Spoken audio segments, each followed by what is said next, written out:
requested that. All right. Right. Okay, so how many of us are there? There's 9. Perfect. Okay. Okay. All right. So welcome everyone. Hi, a couple people are joining in. Hi everyone.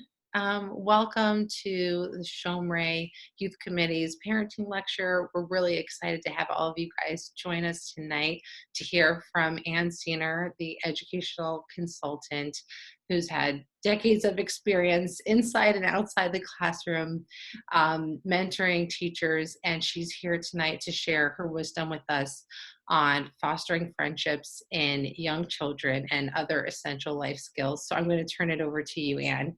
Okay. Hi, everyone. My name is Ciner, and I'm really glad that you decided to spend an hour with me tonight. If you have a baby or a toddler or even a preschooler, I congratulate you on being able to come to something on Sunday evening at 8:30. I think it's an accomplishment that needs to be recognized. And I just want to tell you that I'm very glad you could be here. I want to give you some background on myself real quickly. In college, I majored in psychology and early childhood, and I started my professional life right out of college as a preschool teacher. And in those days, early childhood teachers were required to make home visits regularly.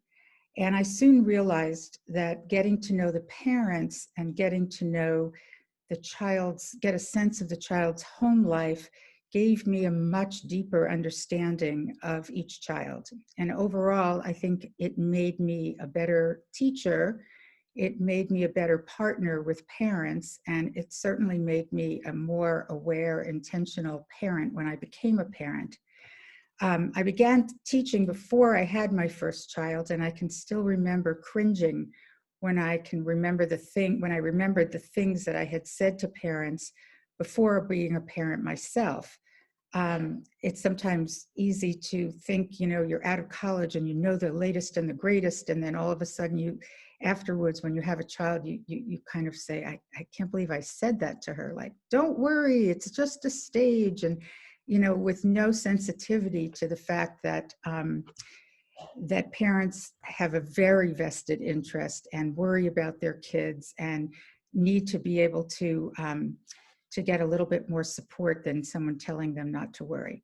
So I decided that at that point, I decided that I needed more education if I wanted to continue working with young children and especially with their parents. So I went back to school and I moved with my family, with my husband and my then 3-year-old, to Denver, Colorado, and started a graduate program in psychology.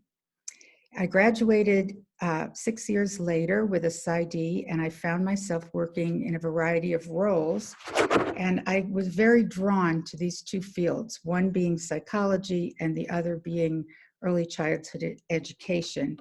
I worked as a psychologist on a child find team and as a director of a large JCC early childhood program. I worked with special needs schools, and I ran friendship groups for children who really didn't have friends. They were actually social skills groups, but we called them friendship groups. The commonality was that these children were all people who didn't have friends. And for a variety of reasons, and being in this group was the first time that they actually identified themselves as being part of a peer group. And it was really an exciting thing to see. We developed a curriculum, and it became a form of psychotherapy.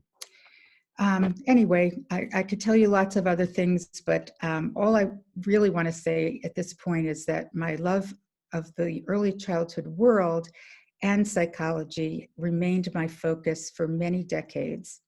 And I'm here in my 60s, and I still have a passion for working with children, young children, their parents, and most recently working with teachers in early childhood and elementary school, working with teachers and directors. So this is, I, I, this is the background that I come with, and I really want to share some of the things that I think are really important in terms of why we even care about kids' friendships and why we're focused on it, and what you can do if you're interested in learning more about fostering solid friendships for your children. So before I go on, I would just like to learn something about you so that my talk is relevant to who you are and who your children are. So if I would ask that, let me hear, if you can do this, I guess through the chat. Is that the easiest way? Thank you, Leora, who's agreed to host this for me. Let me know if you have children, how many and their ages. And if you'd like, you can include a sentence about what you were hoping to hear about during this workshop. You don't have to do that, but if you have something in mind, that would be great. Some people might be here just because you're interested in the topic and there wasn't any specific thing you wanted to know, but I would love that information. Okay, 4-year-old and 1-year-old. I have 3 children, all adults now with children of their own. My eldest daughter is 42, next one is 33, and I have a son who's 31. So, okay, 5 children, 2, 3, okay. Okay, good, there's a big span. A 5-year-old, 18-month-old. Okay, just gonna wait one more minute to see. Okay, so we have really early childhood, except some older children, older siblings, but looks like every family has some young ones. This is great because you're experienced parents. This is not your first and only child from what I could see, which makes a difference. Can everyone hear me well? Yeah, okay. All right. So question I really want to pose is, what are friendship skills and why are they so important? And how do we foster them as a parent of a young child? So why are we learning about friendship is that it turns out that research from many different fields, including but not limited to child psychology, neuropsychology, neuroscience, developmental psychology, developmental psychiatry, all of these fields have been interested in researching friendships because we know they're very powerful influence on children. And they've come to the same kind of conclusion with different reasons, but they've reached and agree on something, which is that children who have friendships defined as a good friend or two, by the time they're in 3rd grade, have a much greater, it's predictive of many things. They have a much greater tendency to do better in school, regardless of IQ, are more likely to finish college, report having a happier life, and have a better chance at being in a close relationship with a significant other when they reach adulthood. There are many other accomplishments that I think we would all want for our children and are related to, at least for a correlation to, having a good friend. Now, this doesn't mean being Mr. Popularity or, Ms. Popularity, and it doesn't mean having just peripheral friends who aren't really friends. It means having a friend or 2 friends that you consider close to you, that you consider when someone asks you, do you have good friends? They say yes. And who are the friends? They name 1 or 2 children. Some people think that some researchers more recently believe that the age is more likely to be by the end of kindergarten for children who are turning 6. And that's a really young age to be able to make any predictions, but it seems to hold up in the more recent research. So I'm basing most of this talk on different theories and systems that have different agendas, but a high degree of overlap in their content. The first one I want to mention is a curriculum called Tools of the Mind. Has anyone heard of this? No. Okay. Um, that's fine. It's a curriculum that was written and expanded by two psychologists, Elena Bodovra and Deborah Leong. It comes from the writings of a very prominent psychologist, Lev Vygotsky, who's Russian, and one of these women is Russian. And when she came, she brought these ideas and decided to try to develop curriculum for early childhood and beginning grades, like first and second and third grade, that would encourage and really foster two basic keys. One was social competence, which is what I'm talking about in terms of friendship skills, and the other is self-regulation, because these were seen to be the most difficult for teachers. Teachers were reporting that the kids were coming into school with a very limited ability in terms of self-regulation and not much in the way of friendship skills. These were kids coming into pre-K. And so they tried to do something with it. It turns out that they developed this through a university that in Colorado, and that's where I was living. So I got to see it firsthand, and I got to see some classrooms that were operating on this system. The second thing that I want to share with you is a book that I recently discovered, about a year ago, I discovered by an author named John Medina. And he wrote a book called Brain Rules. And you might have heard this. It discusses all of the latest research in relationship to these characteristics: having friendships, being able to empathize, being able to cooperate, a whole host of things. And he is completely research-based. So everything he says, he states the research that he's basing this on. And he doesn't really make statements unless there's a real case to be made for some of the statements. I highly recommend this book to you. He is, you know, who wants to read Brain Rules for young children? But it is a really great book. He also has Brain Rules for the Aging, which I've read and enjoyed greatly. Brain Rules for Adults, Brain Rules for everybody. And so his name is John Medina, and I really highly recommend you reading this book or just getting a copy of it and looking at it, because it's well written, it's easy to read, and it's filled with very interesting things that you might not put together on your own. So I just wanted to give a plug for that, and I've learned a lot about the way he links science and social competence and predictions of success in young people and in children. So I would tell you, if I were you as a parent of children, it's a really good read. Okay, I did put a list. I think it's in the chat. If you want, is that where it is? The list of some of the references, some of the materials I used. I'm going to post that now in the chat. Okay, great. Okay, thank you. So you can see some of these things that he writes.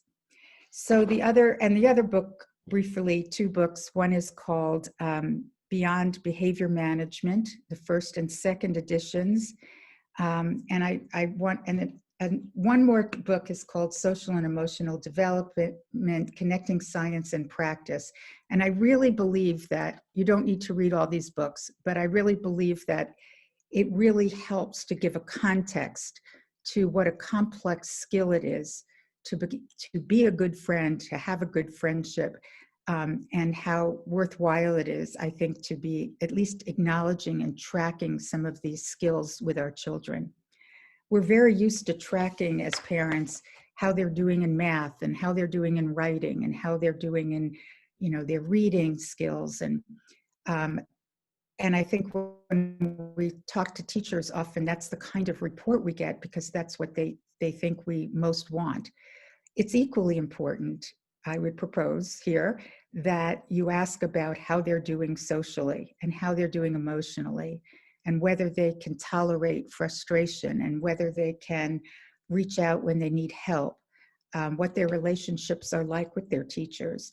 These are very, very important predictors, even more important than how early they read or how early they can do math, is how competent they can become, even if it's at a later age, but are they making progress in these areas? So it's something to keep in mind, not just for young children, but for your older children as well, is how are they on these different dimensions? And I'll talk about those in a minute. Finally, the last thing I'm going to base my comments on has to do with my experience as a mother and a grandmother, as well as working in the field for many decades. Mostly with children birth through 8 years old.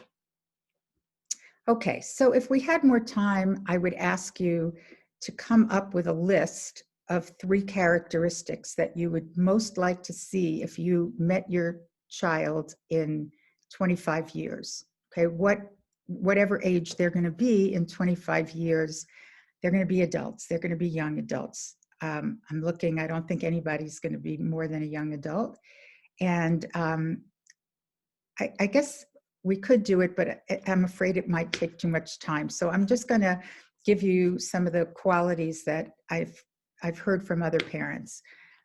They would like their children to grow up to be smart, to be kind, to have a love of learning, to be creative, talented, very big one in Jewish circles, to be a mensch, be a contributing member of a family, an extended family, a good community member, and a good citizen of a country. So all of those things are listed as really important to people in terms of what they want for their children. So if the research is correct and our own experiences can validate this, it's saying that friendship is a very important aspect in terms of living a successful and satisfying life and rating your life to be happy and to be satisfying. Not to be free of stress or to be free of problems, but to feel overall that you're living a good life and that you're happy with your life. I also want to just mention in the book, Brain Rules for Aging, which I read with great interest, having friends was a critical part of looking at people who are aging, who either are feeling good about their lives or who are not feeling good about their lives, that social isolation or not feeling connected to people in a close way is predictive of struggling more with aging and of feeling more isolated and more lonely. Now, of course, this year has posed so many issues for that, but people have remarkably been so resilient and have found ways to continue their friendships and relationships. So I think that's a really positive thing, but just as important as it is to a child, a developing child, it's just as important to an aging person. So I thought that was really interesting. Okay, does anybody have any question? Is there anything okay, I'm just going to take a quick peek here at executive function. How do you define a good friend? Okay.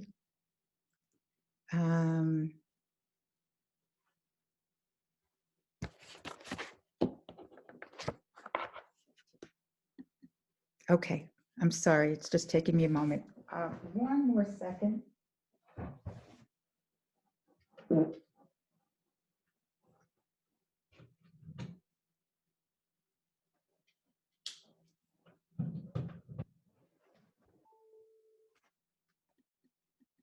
Please forgive me, my plug just unplugged and my computer was about to die. So that was a very important thing that I noticed pop up here about plugging in my computer. I'm so sorry. Okay, so I hear someone raising the issue of executive functioning, okay, and how do you define a good friend? I guess for the purposes of this this talk, I would say that a good friend to children means someone they feel comfortable being with, someone they feel a growing comfort with, sharing who they are, sharing some of their concerns, sharing some experiences that they have. And, you know, in the beginning, it's about talking about other people, and then as children get older, it becomes about talking about themselves.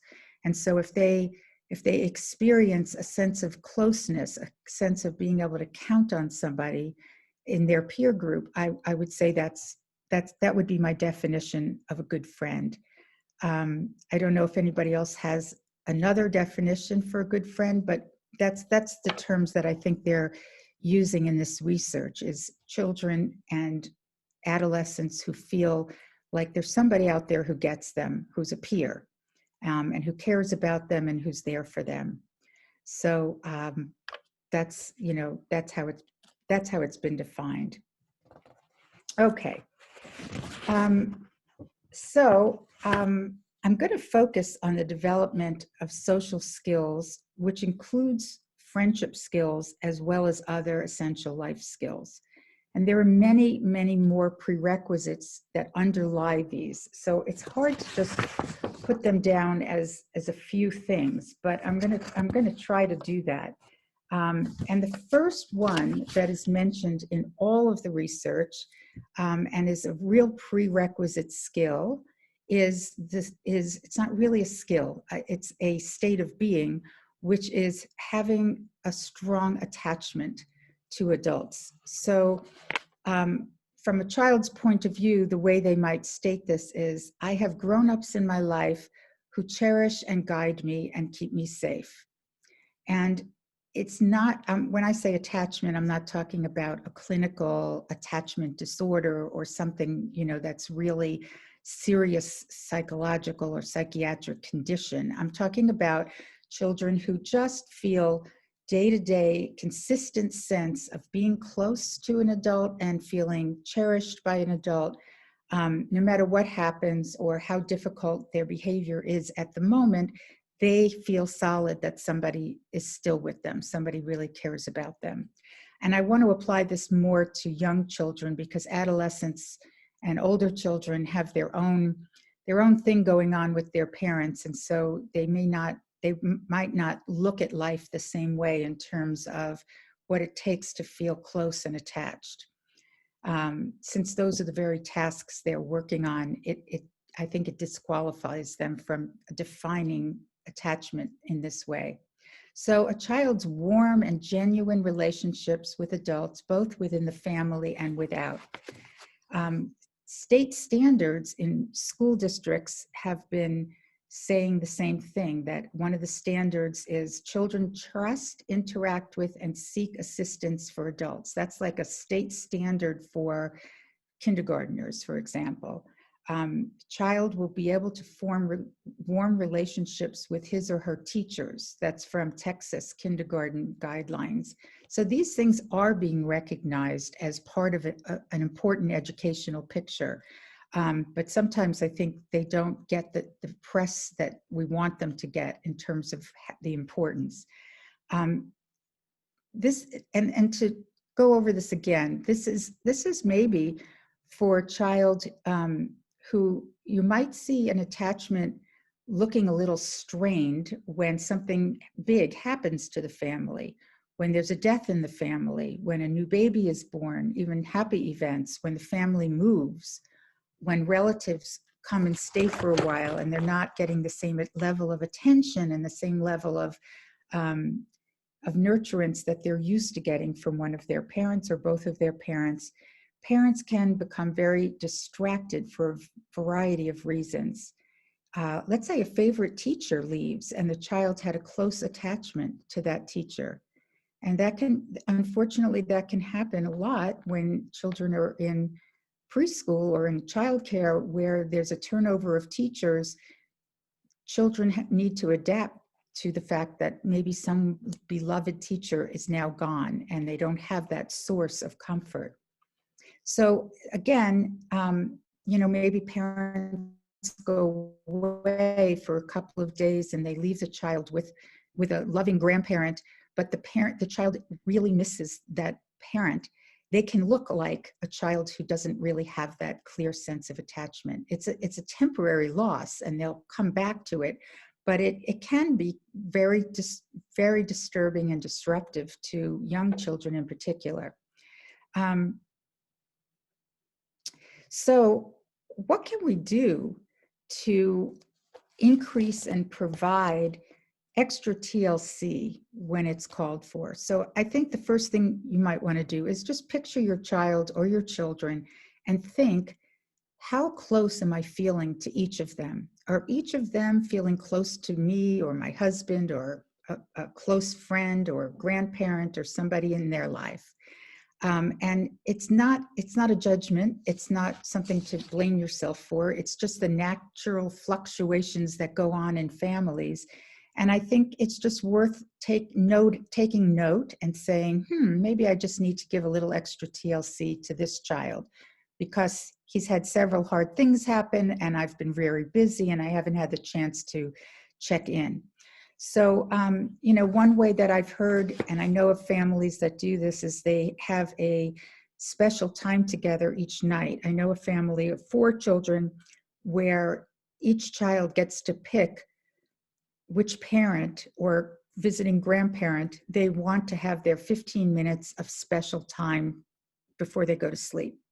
So after bedtime routines are done, one of the adults who they pick just kind of lies down with them and talks to them about what's going on, how their day's been, and will also just play a game with them or, look at things that they've done in school more closely or whatever the child wants. It can't be a computer and it has to be done in bed, but so they get to spend 15 minutes of one-on-one time with either parent or adult who's available every night. And from what parents have told me, it seems to be sort of a magical thing. They just see their kids seeming calmer. Sometimes there's a fight about who gets which parent and all of that, but once those are resolved, it seems to go well for families to just have this input. Even, I might say, my 14-year-old grandson, who, is way too old to want to have alone time with me, enjoys having alone time with me. And, probably wouldn't tell his brothers how much he enjoys it, but we just get to talk and he shows me comics that he's drawing and things that he's doing that he's not so apt to show me during the day. So I've seen it work myself, even with older kids. So having a special time, having a special routine in the morning, being really excited when that child comes home from school. I know these are things you probably know and do, but it's just kind of a reminder that it can make a big difference for a kid who's not feeling great that day or that week to have some extra effort put in there to make sure that they know, and to make sure they know you're doing this because you love them so much and you cherish them. Affection, I think sometimes when kids are just not feeling all that close, it's really, especially young kids, I wouldn't do this with an older kid, but to remember something that you used to do with them when they were little. Having some special time and saying, I remember when you were a baby and we used to play peekaboo with this blanket, or I used to hide and you would find me, or you would hide. And I just remembering and reenacting something that maybe in the past was something that they loved and you loved too. With younger kids, it can be simply playing patty cake or singing a favorite song that you used to sing together a lot, or listening to some music that you used to enjoy, but they feel like it's too babyish, but they might really enjoy doing it with you again. It is amazing to me how many 5 and 6-year-olds can kind of just regress right back to being 2 and 3-year-olds when given permission to do that and given an invitation to do that with a parent. So, so kind of reenacting that. Also, paying extra attention and predicting things that are going to happen, like tomorrow you're going to go to school, but instead of me picking you up, your Safta is going to pick you up. And she's so excited. And I talked to her about some surprise things she wants to do with you after she picks you up from preschool. So some anticipation of a connection that this child's going to have in currently, you know, tomorrow, the next day, to give them that sense of, oh, I'm going to sleep with this exciting thing I can look forward to. Or your cousins are coming over and I know you love to play with them and I'm really excited for you that they're coming. So, you know, it's really just tuning in with a different level, with a different eye and a different set of ears so that you can kind of tell what's happening with them. In terms of dealing with kids who are in conflict at home and home is just not feeling all that safe, it's important to really verbalize, it's my job to keep you safe. It's my job to make you feel like things are done fairly. It is not okay in our family that we hit each other when we're having, and I know you probably do this, you have rules in your families, but I think it can make a child feel insecure. It can make a child who's feeling insecure feel secure when that they are reminded that you are there to take responsibility and make sure that no one is going to get hurt in the family. And that includes being physically hurt, being emotionally hurt, and at least know that someone's on your side if those things happen. And to also, when it's a big hurt, like a physical hurt, saying, I need you and I need to speak to your brother because it's not okay for Josh to hurt you, even though he was taking his toy back that you had used without asking his permission. He still needs to know that it's really not okay. So following through on the things that are bothering them and taking seriously the things that are bothering them, because even though they say it and we hear the words, we don't always remember the intensity with which that exists. And kids do remember. They have memories in their families of it being a really fun, safe home. Yeah, we fought a lot, but those things got resolved. Or a home that felt unsafe. And I'm not suggesting your home feels unsafe, but I think it's important to kind of take the temperature of that and make sure you're aware of how kids who are more vulnerable in the family might be feeling, or just younger and not able to defend themselves so well. Okay, so is everybody with me? Does anyone have any questions? Yeah. Can you unmute? I just saw in the chat, I think it's so interesting, somebody brought up the subject of bullying, Yes. you know, in a school situation. I think it's a very important subject to deal with. Yes. And that's all I wanted to say. No, I think it's critical because just as I'm saying how important it is at home, I really agree with that. You want to create an environment that feels safe because children don't learn well when they're in an environment that feels threatening. And at home, they don't feel great if they're in an environment, and they're not going to learn, and they're not going to, you know, necessarily comply with you if they're not feeling safe and they're not feeling protected. So thank you for bringing that up. It is huge. It is so important. And it's sort of the opposite of creating safety at school if bullying is taking place in that school. There's been so much written on bullying, you know, right from the beginning of that whole field developing. I have been aware of the literature and what's gone out because it's such an important aspect.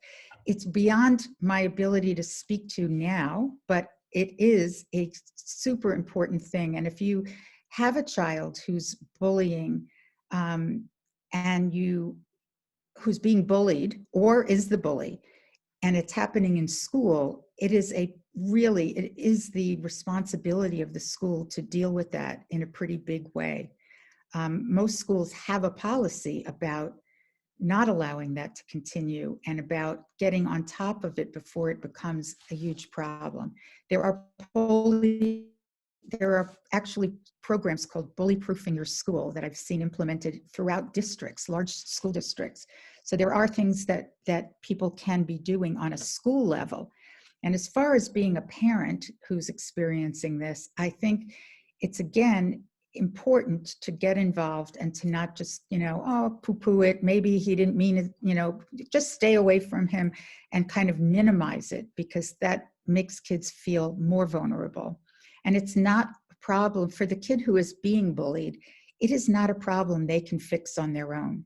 You can't necessarily, as a parent, coach them. Okay, the next time it happens, here's what I want you to do. The problem, unfortunately, becomes pretty pervasive in a group of children, and it needs adult intervention.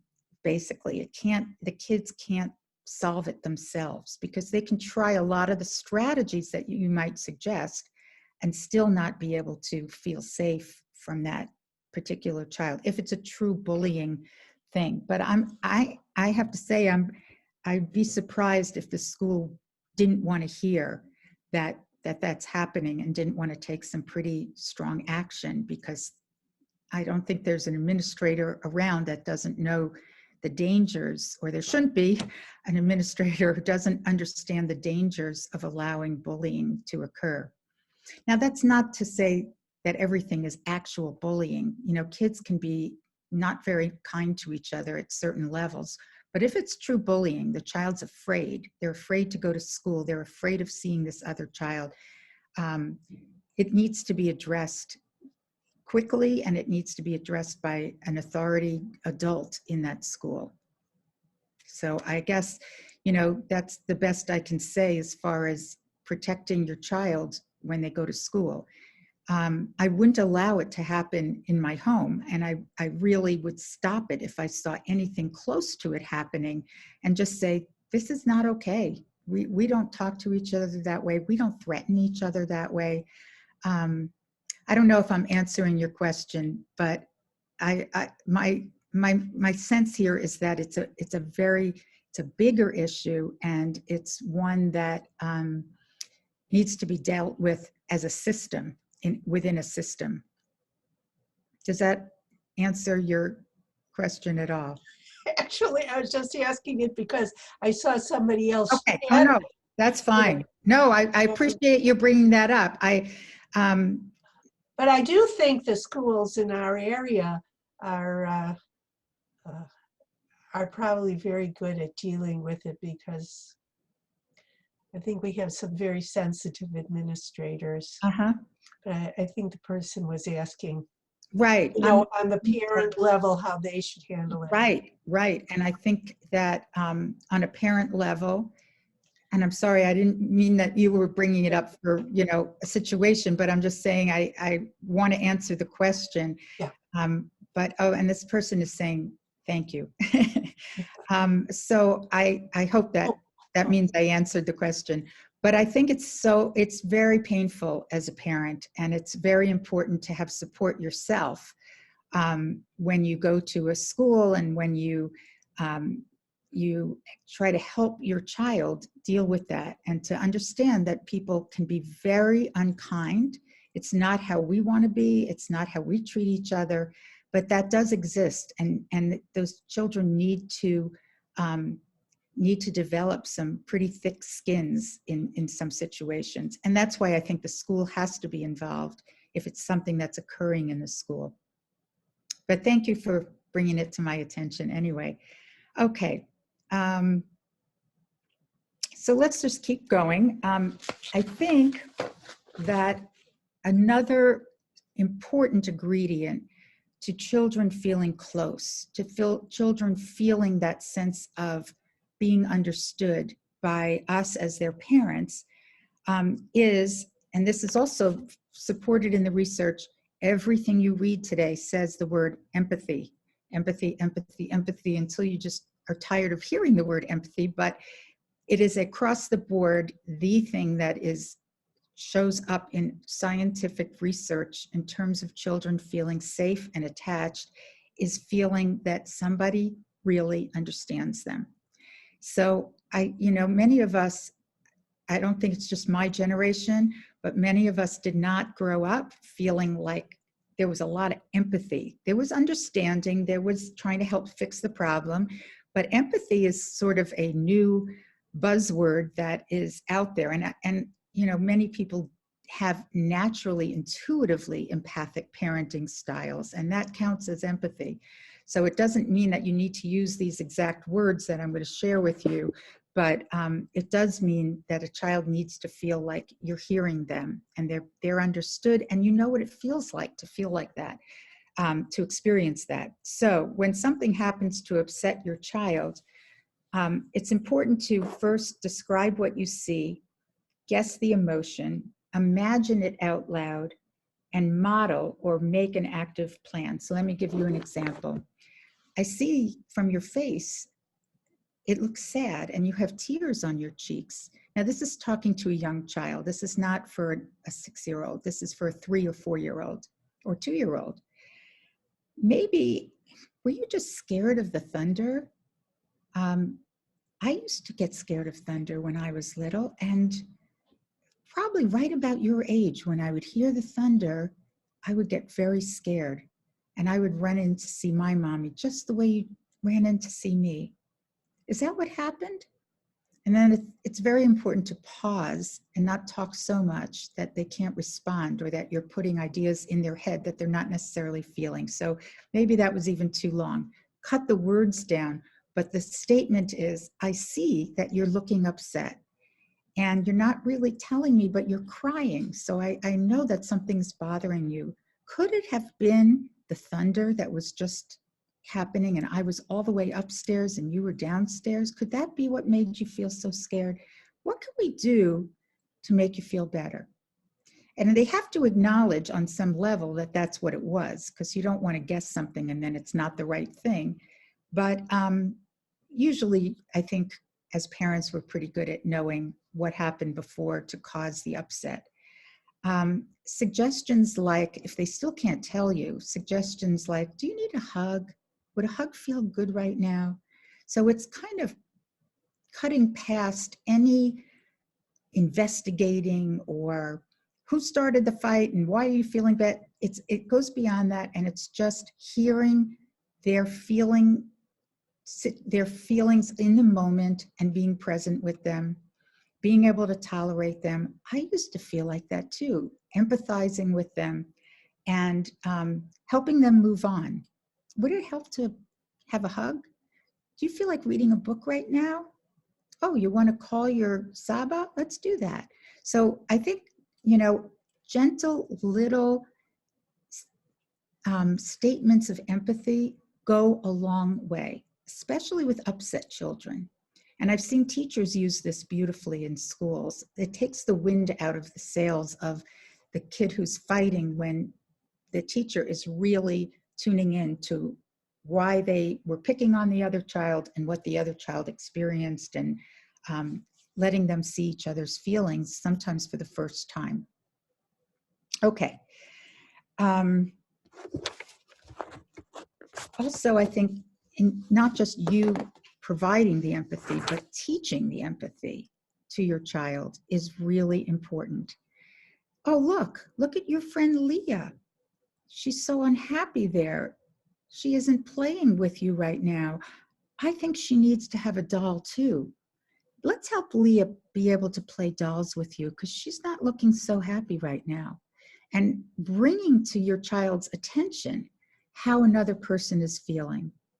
You can also do this in books, in stories, in something you watch together, to stop the action and say, what do you think she's feeling? Why do you think she's crying? And even though it's very obvious to you, don't overestimate where your children are at with this empathy, or being able to read the signs and know that this child is acting sad in the story because their feelings were hurt badly by somebody on the page before.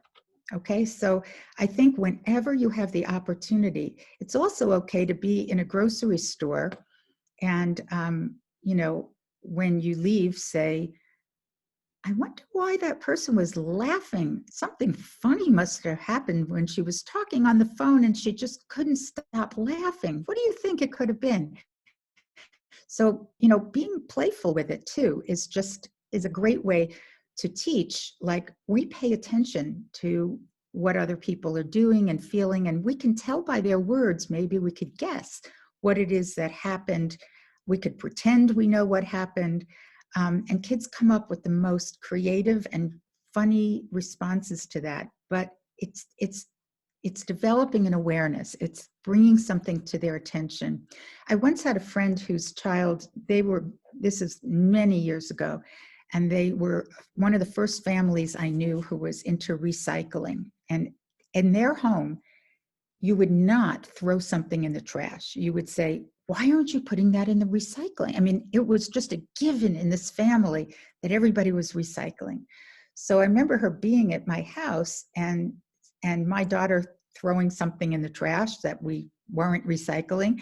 And she looked like, oh my goodness, was that an accident that you threw that in the trash? Do you have a recycling bin? And she couldn't even fathom that we didn't. And I really thought that was kind of cool of my friend, but she wouldn't have done that if it wasn't brought to her attention. In other words, if she wasn't raised with that awareness, she would not have it. They don't get this from nowhere. So I think raising their awareness about how other people are feeling, both happy and not so happy, and maybe what happened. Do you have an idea of what could have happened? I think I know what happened. And, going through a whole narrative like that in a calm and playful kind of way can really make a difference in terms of increasing your child's ability to read other people and have empathy for them, for what they just went through. Okay, so it's not all about them being scared or sad or hurt. It can be about, other things like, oh man, your friend looked so excited when I picked you up. What happened? And maybe your child will say, he just got a new puppy, or, there's a reason for that. Boy, is that nice. I'm so happy for him. So we know that what children do is very much based on what we show them. You can tell them all you want to do this, do this, do this, but if you do it and you model it, it's a most powerful way of teaching, because you're not going to hit that opposition. Well, mommy said I should do that. No, I don't want to do that. It's, oh, I see her doing that day in and day out. That's a valuable thing I should be doing too. It's not even a conscious experience, but it gets in there. So that is another kind of technique for teaching these underpinnings, these prerequisites. If you don't have empathy, it's hard to be a good friend. You could be a friend, but to be close to somebody, having empathy is a really important skill to develop. Kids do not have inborn empathy. You will notice some kids, even toddlers, when they see another toddler cry and distressed, they'll walk over to that toddler and put their arm around them. So they do have this intuitive feeling for other people, and it's remarkable. It's not all toddlers, it's just some toddlers. We don't really know why, but most kids need to be taught those skills. Speaking about need to be taught, there are many, many children, most children probably, who grow up and they know how to be a good friend. They get all of that, it feels like, through osmosis, through being around friends, through being in preschool, to just observing and playing. They develop these skills without you having to teach them. I think it's always important to be aware of where they're at with that. Can they really do that? Are they really a good friend? But I think that it's interesting to note that kids come into the world with different abilities. Some children do not get the idea of a give and take that a friendship needs unless you teach it to them in small baby steps. So, just like developmentally, a child first learns to take turns before they can share. True sharing is little steps that lead up to good, true sharing. First, they need to take turns. Then they need to take turns without you watching, just on their own. They need to, you go down the slide, then I go down the slide without it being a big deal. They can do it with you there for sure, but then they can also do it without you there. And then they can move to the next step and the next step until it looks like true sharing. Sometimes people use an intermediary step like having a timer. Okay, these kids cannot share this thing. So we're going to say 5 minutes for you to play with it, or 10 minutes for you to play with it, 10 minutes for your brother to play with it, because it's not coming. They're young. They're either too young or that skill just has not come in yet. And there really are kids for whom that skill is not going to come in well unless somebody takes the time to teach it to them. And a lot of kids learn it through, good modeling in school and teachers, but it is one of these skills that, like having the beginnings of empathy, we just see a huge wide range.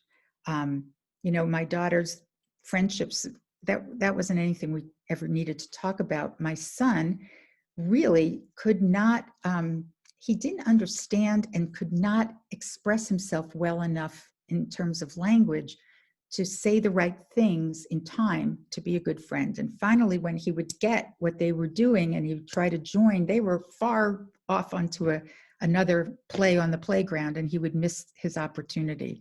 So it took some real skills, teaching him some skills about how to initiate play, how to join a group when nobody actually invited you in, but you want to get in. And some kids do it naturally, and some kids really struggle, and they can be stopped right there because they don't know how to begin. So those are things I think that are important to watch and observe and see where your child might be at in terms of their ability to initiate play in a way that other kids will let them. Okay. Realize too that even though your child may be chronologically at an age where they should be able to do something, it doesn't work like that.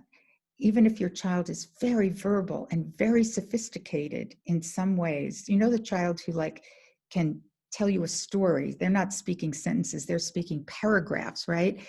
But they can't do anything physical. They're afraid to go down the slide.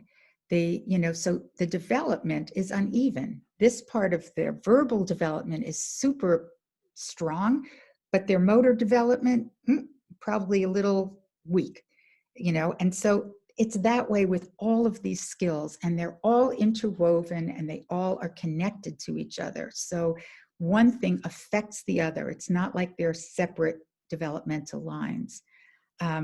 So you can look at some kids and it looks really uneven.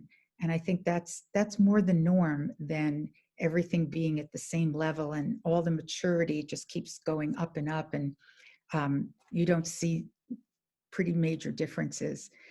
It can happen the other way too, where kids are super advanced motor-wise. I know a little boy who was riding a bicycle literally with the training wheels off at 4.5, young, but had very poor verbal skills and very poor ability to express himself. And so he got into a lot of frustrating situations, despite the fact that he was really advanced in terms of motor skills, which kids find very exciting. Okay. Another huge factor in terms of friendship skills is your child's ability to self-regulate.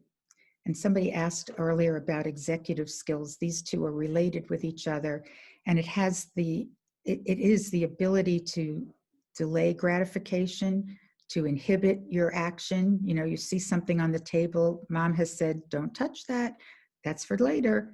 And you walk out of the room and the kid really, literally can't stop themselves and they grab it. Whereas maybe a sibling never would touch it after you said that.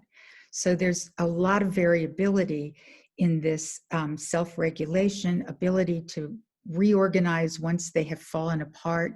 You know, the kid who starts to have a temper tantrum and there's nothing you can do to help them get out of it. It's sort of like you just have to wait and be with them. And I'm here when you feel better. I'm right here. I want you to know that. But there's nothing you can really do once they've gone to a certain point. And it is a wonder that parents learn that they just need to wait until it's over, and then their child is kind of reset.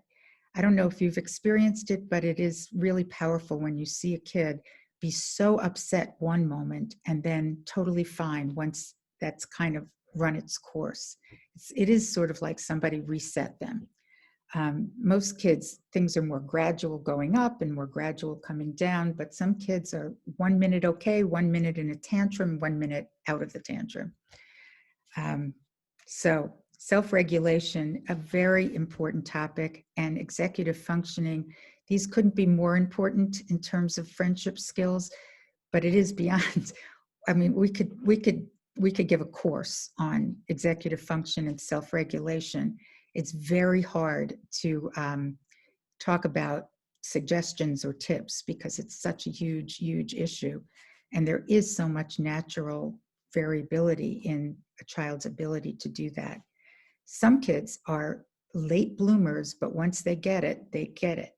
And some kids are able to inhibit and are able to control their emotions, are able to talk themselves down when they're uncomfortable, and other kids, they can't do it for years. And it takes a long time for them to mature enough in that area of the brain to be able to have that kind of self-control. Okay.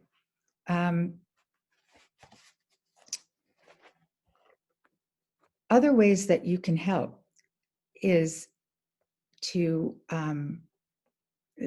basically the things that I have said already, but I think modeling. I just want to say, whether it's saying, you know, I just thought today that when you left, I didn't get to tell you how much I really appreciate what a great partner you are when we drive to school together and you sing with me, and I really enjoy time with you.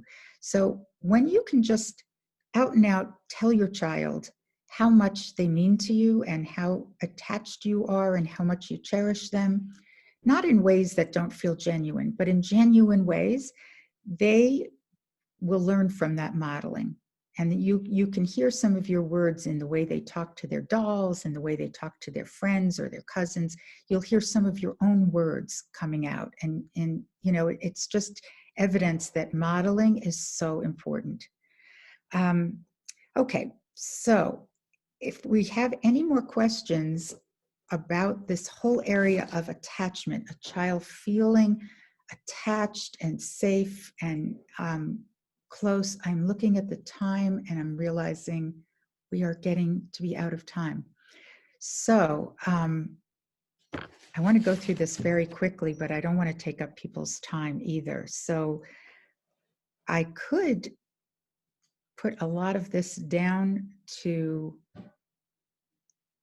on paper, or I could continue for another 5 or 6 minutes and just kind of share quickly what I wanted to share. We did spend a lot of time on attachment, and I have to say that's the anchor. That's the anchor for all of these skills. They can't develop in a kid who's not feeling close and safe and cherished. They can develop, but they're not going to develop smoothly. They're not going to develop easily. And the next one is actually friendships. So can we just take a vote at this point? I can write this out in an outline and share with you some of my ideas, or we could stay. I think it's okay if you continue. The nice thing about Zoom is that people can slip out if they need to. No one's going to turn the lights off. So. Okay. I also think that I'd be happy for people who need to leave. I really appreciate people's time, and I hate to make them stay late to get what they wanted to hear. So I can put this down in a bulleted outline form and have that available If you, we're recording this session as well, so we did want to refer back to the end of the lecture. Okay, that's fine.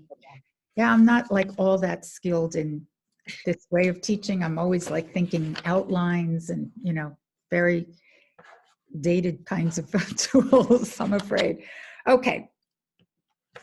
So I can have a friend and I can be a friend. What kind of friend are you? I'm saying this to parents. What kind of friend are you? I put the emphasis incorrectly. What does your child see and hear in terms of your friendships with your friends? Do they hear you compliment your friends? Do they hear you say supportive things to your friends? Do they hear you use empathy with their friends, with your friends? What kind of statements do they hear? So pointing out things that you do as a good friend is a very powerful model. For example, see these cookies that we're baking today? They're from my friend Rivka. She isn't feeling so well, and I know she loves chocolate chip cookies, and that's why we're making them.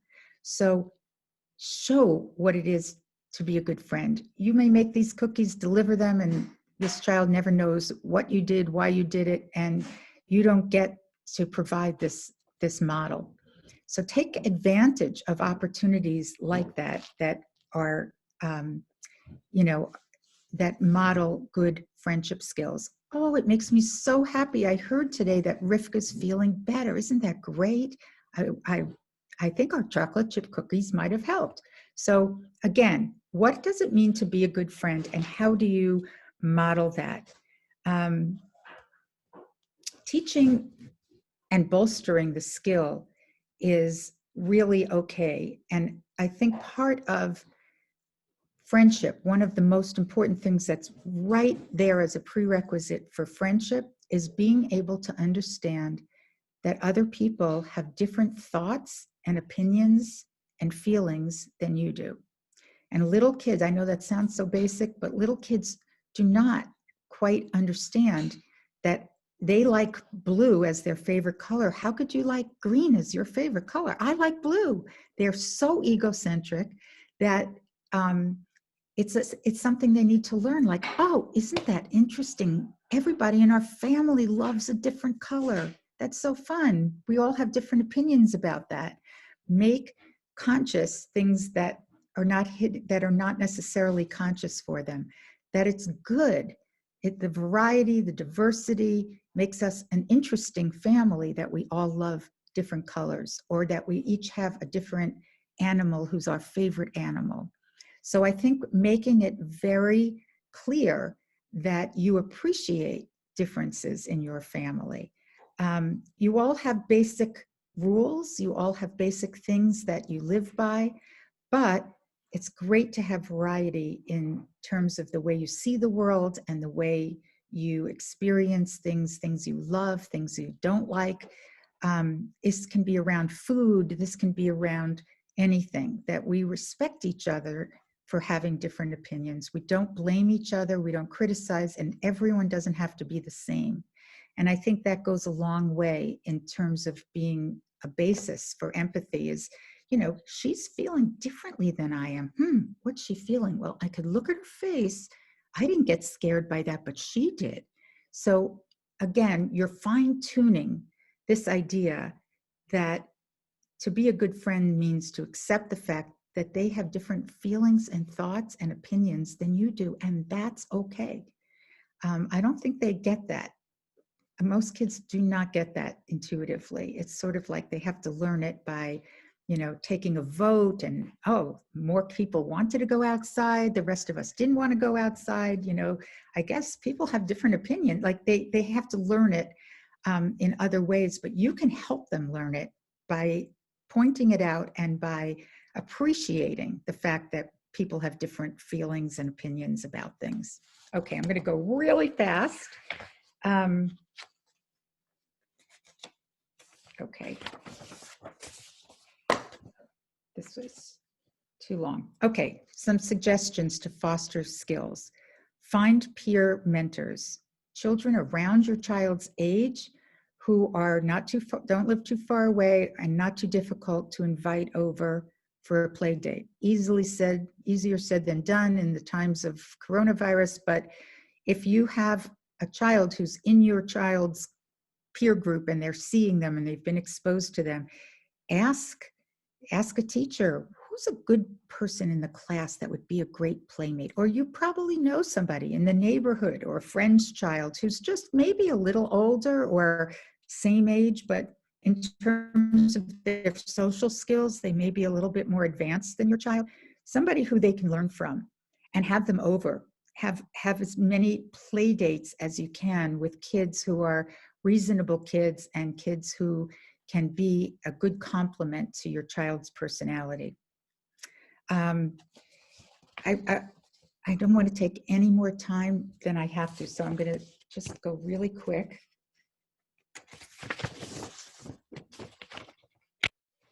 When you have a play date with a child who you might not know, they may be somebody in your child's class or somebody you've met somewhere, do something that is a surefire hit.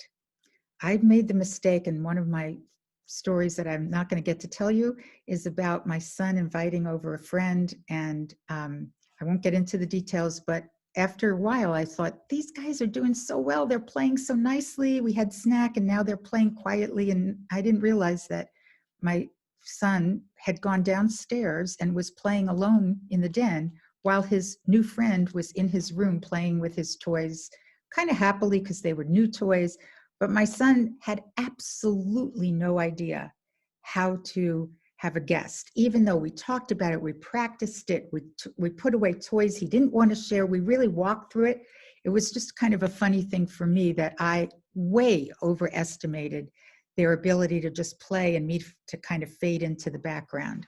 So I would just give you some advice, which is, when you have a friend over and your child doesn't know this child and you don't know the child well, do something that's going to be easy to share, like a playground, like, if you're at the playground with the other mom, not talking to the other mom, but really actively facilitating. It's your turn on the slide. Do you want to go together on the slide? It's his turn on the slide. Making sure that your child is experiencing the fun of a successful play date. And the other child is too, so the other child will want to come back. So these are just some examples. If you can interject some creative play, some pretend play, kids love it. And they love it when their parents play in the play with them. With a friend or without a friend, doing pretend play is one of the best ways to share with somebody the give and take of, oh, you want to be the dog. Okay, you could be the dog. I'll be the dog next time. You can model, you can share, and pretend play is one of the most powerful ways to increase children's language skills and their social skills, because they have to do a lot of compromise and making sure they're in the role and they're following the rules, and it's very complicated. And the more practice they get, the faster they will learn how to live within the social norms of their peer group. And I'm really sorry to have kept you extra time, but I enjoyed preparing this, and I hope you enjoyed it, and I hope you were able to get something out of it. So best of luck. So much, Anne. Wait, I wanted to say my final thing. Okay. Enjoy your children. Enjoy them. It doesn't have to be work if you really tune in, and because the time goes really fast and they're not young and they can't be influenced by you so easily, but also because it's the best way I know to communicate this underlying sense of safety and security, which then allows them the freedom to go and explore the rest of the world of friends and of learning and all of the things that are waiting for them to discover. So thank you so much. Thank you again, Anne, so much for your time and all the food for thought for tonight. This was so important. And thank you for everyone for joining. Thank you. Stay tuned. Be on the lookout for next month parenting lecture. And thanks again, everyone. Have a good night. Good night. Bye. Bye-bye.